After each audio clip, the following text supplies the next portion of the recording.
Hi. So I was thinking, I read a lot of Christian non-fiction, so I wanted to make this video to give some recommendations from my past reading year. They are not books that are released in 2015, but books that I read that year. So here is my 10 top Christian non-fiction that I read in 2015. The books are not in any special order. So, first up, The Best Yes, Making Wise Decisions in the Midst of Endless Demands by Lysa, Terkeurst. The past year I've been reading a lot of books about wisdom and about simplifying life, so this book took me by surprise as it seemed to cover both. It said some really good stuff about practical wisdom, and if you think about it, wisdom is all about making the right decisions so that life doesn't get as complicated later on. This book did not say much about decluttering life per se, but it did say a lot of those psychological decisions you have to make to decide to say yes and why and when, and also something about saying no to the smaller things so that you can say yes to the bigger things in life. And while we are on the theme of simplifying life, there is one book that was really good in this area, and this is Satisfied, Discovering Contentment in a World of Consumption by Jeff Manion. This is all about decluttering and simplifying life, and it covers a lot of themes like getting rid of material stuff, managing your time better, how to resolve conflict, how to manage your money, and then about generosity as well. It was a really easy read, but it covered most of the themes that I encountered in the other books in a much better way, and of course from a good Christian perspective.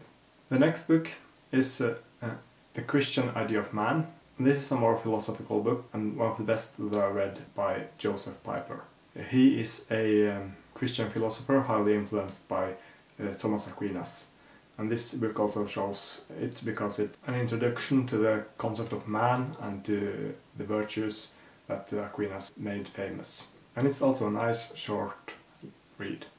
Then to something entirely different, and it is the book Flickering Pixels, How Technology Shapes Your Faith. And this is written by Shane Hibbs. And it is one of the best books I have read about technology and faith. Both are themes that I really enjoy reading about. And Hibbs, he discusses the relationship between technology and faith and how technology can influence our lives. Each chapter have a different angle and something important and profound to tell us about it. And it really gets you thinking.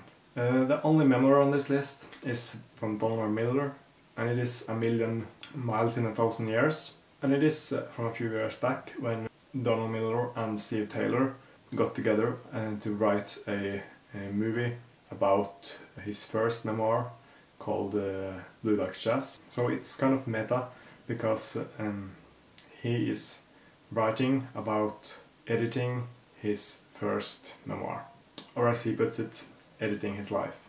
It's a lot about what he learned about the aftermath of Blue Like Jazz when he didn't know if he was able to write something that matched it in popularity, so his life was kind of on its standstill. So it is about recovering and to find something to live about again and to maybe rediscover what you're meant to do in life. Donald Miller writes in a really accessible and honest way about his struggles and the life lessons he learned without preaching too much. The next one is kind of a classic, and it is Miracles by C.S. Lewis. I read a lot of C.S. Lewis this last year, but this one is the only on the list. Not that the other ones are bad, but to get a little bit diversity. Miracles is a philosophical defense of miracles, and it was a surprisingly good book. That is probably one of C.S. Lewis' most comprehensive and complete investigations into that theme.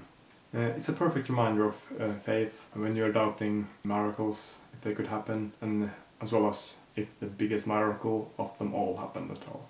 And so it really helps you get a little bit of understanding about why miracles really work. This next one is the most complete book on apologetics that that I've read ever, and it is Reasonable Faith, and it is kind of the masterpiece of defending your Christian faith. It's extremely detailed, and it covers most of the themes that you will encounter, like the suggested proofs of God's existence, and the question of historical reliability, miracles, and resurrection of Jesus as well. It's one of those books that after you read it, you don't really have to read much more on the issues because it gives you everything you need to know. So it is a long, thick book, but it's worth the ride if you are into this stuff and haven't read it, of course. I did also, in the year of 2015, read a lot of books exploring having a vision and how to act on that vision, and having dreams and how to act on those. And from all those books, this book, Visioneering, God's Blueprint for Developing and Maintaining Vision, is definitely the best one that I read, and it is by Stanley. The title, Visioneering, is a combination of the words vision and engineering. Stanley is one of my favorite authors, and he is the pastor of North Point Community Church, so you should check him out if you need inspiration by any other topic as well. He's a really good writer. He writes easy to understand, with a lot of good examples and profound insight into what he writes about. And it makes you want to act and to live out what you learn in his books, and especially this one too. The next book I want to recommend is Destined to Reign by Josef. The Secrets to Effortless Success, Wholeness and Victorious Living. This was one of the most inspiring and also surprisingly well-grounded theologically. I was initially a little bit skeptical about reading it, but I was blown away with the inspiration this book is full of.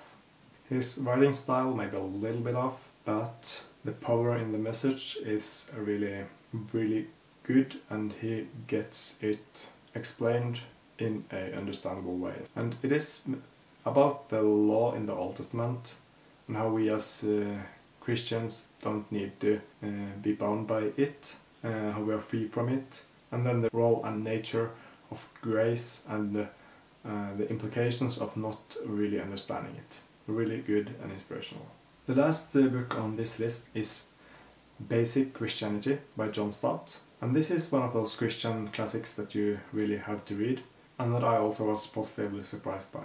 I'm always thinking that Basic Christianity was a book that was for new Christians, that were new in their faith, but it is really for every Christian out there, and maybe even people that are not Christian at all, that need an understanding of what Christians believe in.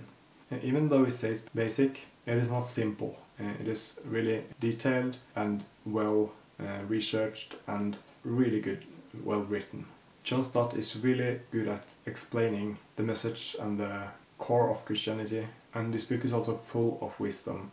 It managed to tell the basic truths in Christianity in such a way that it's hard to put it down when you first start a chapter. So if you want to read a book that explains why the character of Jesus is so important, what the point is by Jesus coming to earth, the concept of sin, and how we need a savior from that sin, and then lastly how this was accomplished on the cross and the resurrection.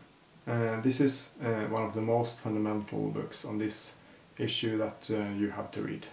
So that was 10 of the best books that I read in 2015 on Christian nonfiction.